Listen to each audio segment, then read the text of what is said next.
அஸ்ஸலாமு அலைக்கும் வரஹ்மத்துல்லாஹி வபரகாத்துஹு. ஒரு நிமிஷம் யோசிச்சு பாருங்க. உங்க உயிரே போகிற நிலையில இருந்து யாராவது உங்கள காப்பாத்துனா, அந்த மனுஷன கெட்ட வார்த்தையால விரட்டி விட்டுருவீங்களா? அல்லாஹ் குடுத்த வாய்ப்பு உயிர் 2வது சான்ஸா இருக்குது. அத மறந்துட்டு நான் உனக்கு எதுவும் கடன்பட்டவன் இல்ல அப்படின்னு சொல்ல முடியுமா என்ன? நான் இங்க சொல்ல போறது ஓநாயோட கதை தான். இது ஒரு கதை மட்டும் இல்ல. இது நம்ம வாழ்க்கையில நடக்கிற ஒரு உண்மையா தான் இருக்குது. எவ்வளோ பேரு நம்ம கஷ்டத்துல இருக்கும்போது நமக்கு ஹெல்ப் பண்ணியிருப்பாங்க. ஆனா நம்ம நல்ல நிலைமைக்கு வந்ததுக்கு அப்புறம் அவங்கள மறந்துடுறோமா? நபிகள் நாயகம் ஸல்லல்லாஹு அலைஹி வஸல்லம் அவர்கள் என்ன சொல்லியிருக்காங்கன்னு பார்த்தீங்கன்னா, மனிதர்களுக்கு நன்றி சொல்லாதவன் அல்லாஹ்வுக்கும் நன்றி சொல்ல மாட்டான் அப்படின்னு சொல்லியிருக்காரு.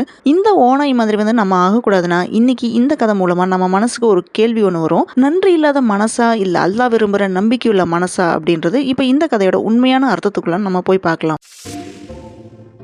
அடர்ந்த காடு, அங்க இருட்டா இருக்குது, அமைதியாவும் இருக்குது. அந்த அமைதிக்குள்ள ஓநாய் ஒன்று வாழ்ந்துட்டு வந்துச்சு. ஆனா அந்த அமைதியை கிழிச்ச மாதிரி ஒரு அலறல் சத்தம் கேக்குது. அதுக்கு வசமான ஒரு மாமிச வேட்டை ஒன்று கிடைச்சிருக்கு. அல்லாஹ் கொடுத்த உணவை ரசிக்காம ஆவலோட வேக வேகமா இறைய தின்னுட்டு இருக்குது. அவசரம், பேராசை, நன்றி இல்லாத மனம், இந்த 3 குணத்தினாலதான் அல்லாஹ் ஓநாயோட வாழ்க்கையை சோதனையில போட்டுட்டான். அப்போ ஓநாயோட தொண்டையில ஒரு எலும்பு சிக்கிக்குது. ஓநாய் துடிக்குது, வலியில அலறுது, பயம், உயிரே போகிற நிலைமையில இருக்குது. வலி பொறுக்க முடியாம ஓலையிட்டுட்டு அங்கிட்டு இங்கிட்டு ஓடிட்டே இருக்குது. அந்த நேரம் அது என்ன நினைச்சதுன்னு தெரியுமா? யாராவது என்ன காப்பாத்தணும் அப்படின்னு நினைக்குது. அப்பதான் அல்லாஹ் ஒருத்தரை அனுப்பி வைக்கிறாரு, ஒரு கொக்கு. அந்த நேரத்துல அங்க ஒரு கொக்குன்னு வருது. அந்த கொக்கு கிட்ட போய் ஓநாய் கெஞ்சுது, என் தொண்டையில மாட்டிட்டு இருக்கிற எலும்பை எடுத்தா எங்கிட்ட இருக்கிற ஏராளமான பொண்ணையும் பொருளையும் தர்றேன் அப்படின்னு ஆசை வார்த்தை சொல்லுது. இந்த மாதிரி ஆசை வார்த்தை எல்லாமே சொல்லி எனக்கு ஹெல்ப் பண்ணு அப்படின்னு ரொம்ப கெஞ்சுது. அப்ப அந்த கொக்கு அதோட உயிரியுமே ஆபத்துல வச்சு ஓநாயோட ஆசை வார்த்தை எல்லாத்தையும் கேட்டு மயங்கி கொக்கு ஹெல்ப் பண்ணலாம் அப்படின்னு நினைக்குது. ஒரு உயிரை காப்பாத்துறது பெரிய நன்மை. இஸ்லாம்ல என்ன சொல்லப்படுது அப்படின்னு பாத்தீங்கன்னா, ஒரு உயிரை காப்பாற்றுவது முழு மனித குலத்தை காப்பாற்றுவது போன்றது அப்படின்னு குர்ஆன்ல மென்ஷன் பண்ணிருக்காங்க.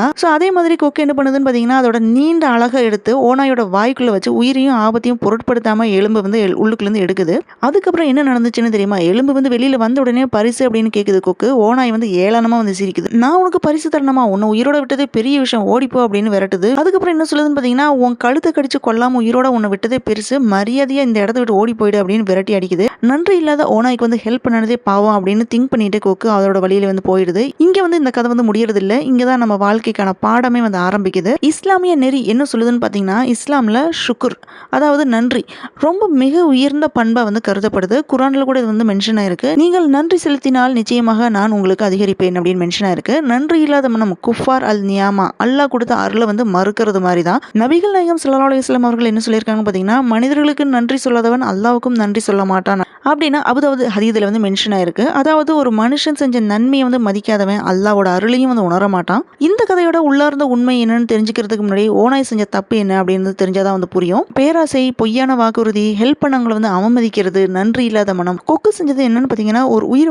ஆபத்துல இருக்கு அப்படின்னு தெரிஞ்ச உடனே ஹெல்ப் பண்ணது, எந்த எதிர்பார்ப்புமே இல்லாத அந்த கருணை. ஹெல்ப் பண்றது நல்லதுதான், ஆனா புத்திசாலித்தனத்தோட செய்யணும். நன்றி இல்லாதவங்க அப்படின்னு தெரிஞ்சதுக்கு அப்புறம் எகெயின் அண்ட் எகெயின் அவங்க மேல நம்பிக்கையை வைக்க வேண்டாம். நன்றி சொல்லாத மனம் ஒரு நாள் தண்டனையை பார்ப்பாங்க. அல்லாஹ் என்ன சொல்றான்னு பாத்தீங்கன்னா, அல்லாஹ் குர்ஆன்ல மென்ஷன் பண்ணியிருக்கான், அநியாயம் செய்பவர்களை நேசிக்க மாட்டேன் அப்படின்னு குர்ஆன்ல மென்ஷனா இருக்குது. ஓநாய் தற்காலிகமா வெற்றி பெற்ற மாதிரி தோணலாம், ஆனா அல்லாஹ் நீதி உள்ளவன். நன்றி இல்லாத மனம் ஒரு நாள் அவனையே அழிச்சிடும். கொக்கு மனசுல நினைச்சது என்னன்னு பாத்தீங்கன்னா, நன்றி இல்லாதவனுக்கு ஹெல்ப் பண்ணது என்னோட தப்பு, ஆனா ஹெல்ப் பண்ணதுக்கு எனக்கு நன்மை கிடைச்சிருக்கு அப்படின்னு நினைக்குது. இதுதான் உண்மையான இஸ்லாமிய குணம். நாம நன்மை செய்யறோம், ஆனா அதுக்கான பலனை மனுஷன் இருந்து எதிர்பார்க்கவே கூடாது, அல்லாஹ்ட்ட இருந்து தான் நம்ம எதிர்பார்க்கணும். இந்த கதையோட இஸ்லாமிக் மோரல், அதாவது ஃபைனலா என்னன்னு பாத்தீங்கன்னா, ஆபத்துல ஹெல்ப் பண்ணவங்களை அலட்சியப்படுத்தக்கூடாது. நன்றி சொல்லாத மனம் பாத்தீங்கன்னா ஈமான் குறையோட அடையாளமா இருக்குது. நன்மை செஞ்சா அல்லாஹ் பார்த்துப்பான். ஒரு நிமிஷம் உங்க வாழ்க்கையில யாராவது உங்களை காப்பாத்தின தருணம் ஞாபகம் வருதா? அப்ப நீங்க ஹெல்ப்லெஸ்ஸா இருந்தீங்க, அவங்க தான் உங்க கையை பிடிச்சு எழுப்புனாங்க. இப்ப அவங்கள நீங்க நினைச்சு பார்க்கறீங்களா இல்ல மறந்துட்டீங்களா? அந்த ஓநாய் நினைச்சது என்னன்னா, நான் ஸ்ட்ராங், எனக்கு யாருமே தேவையில்லை அப்படின்ட்டு. ஆனா அது மறந்தது என்னன்னு தெரியுமா? அல்லாஹ் நினைச்சான்னா ஒரு நிமிஷத்துல அதையே எகெயின் அதே நிலைமைக்கு கொண்டுட்டு போக முடியும். குர்ஆன்ல அல்லாஹ் கேட்கறான். அல்லாஹ் என்ன கேட்கறான்னு பாத்தீங்கன்னா, உங்கள் இறைவனின் எந்த அருளை நீங்கள் மறுப்பீர்கள் அப்படின்னு குர்ஆன்ல கேட்டிருக்கான். நமக்கு ஹெல்ப் பண்ணவங்களுக்கும் அல்லாஹ் அனுப்பின அருள் தான். நாம நன்றி சொல்லாம விட்டா அது ஒரு மனுஷனுக்கு மட்டும் துரோகம் இல்ல, அது அல்லாஹ் கொடுத்த நன்மையை